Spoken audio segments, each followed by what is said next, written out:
All right. So once we have our images developed, we need to actually export them. Developing really in Lightroom only means kind of applying the exposure changes and contrast changes and color balance changes, but they're still raw images on our computer. Again, I alluded to in a separate video that Lightroom is basically storing one file that has information about how you want to change the image and, of course, your original image, right? So we have to change it to a format that we can send to print or that we can put online. And so we're going to have to use export, right? And so we can export multiple images at once, which is super handy, right? So I'm going to go ahead and select all of these ones, say that I put development settings on.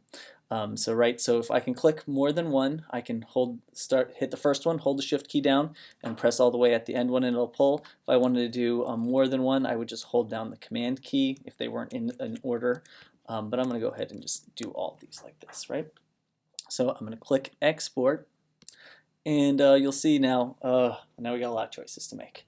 Where are we going to export to? I'm just going to export it to my hard drive for now, right? I just want to put it there.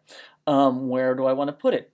Well, I can put it in the same folder as the original folder. That's usually what I'm going to do. I'm going to just let it stay in the same folder, but I'm going to put it in a subfolder, and you can change that subfolder whatever you want. I think selects is fine. It means the developer. You could say it's developed, right? Existing files, we don't really have to worry about that as long as we're putting in a subfolder.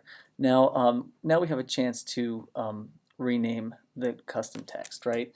So I might want to say, I know what this is, Stenotrema hirsutum, right? So say if I was doing this, right, an original file number or sequence number, again, it's really up to you, right? I'll just leave it like that. We're not worrying about videos. This is where the big things come in, right? File settings. Now JPEG are smaller files, but they're also lossy. And they don't have to be completely lossy, but they're always going to be somewhat lossy. So if I change it to 100, I have the least lossy version of a JPEG. Color space, we're just going to leave it at sRGB. But now, say you didn't want to make a lossy format, I would probably go in and select a TIFF, right? But I'm going to leave it at JPEG because it's fine enough for us. And with 100 quality, we don't really have that much to worry about. If for some reason during the export you wanted to change the image sizing, I'm going to just leave it. This is the important part right here, resolution, and we'll talk a little more about resolution and what it means to have resolution.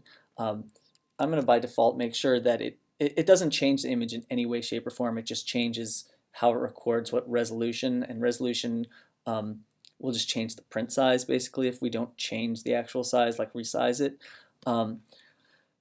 Now we can actually add some more sharpening at this point right here. I'm going to go ahead and leave that off because we played with we put a sharpening in when we developed. This is interesting. So all images have metadata in the file. You can by default make sure it removes any location info so someone couldn't find where you took the photo.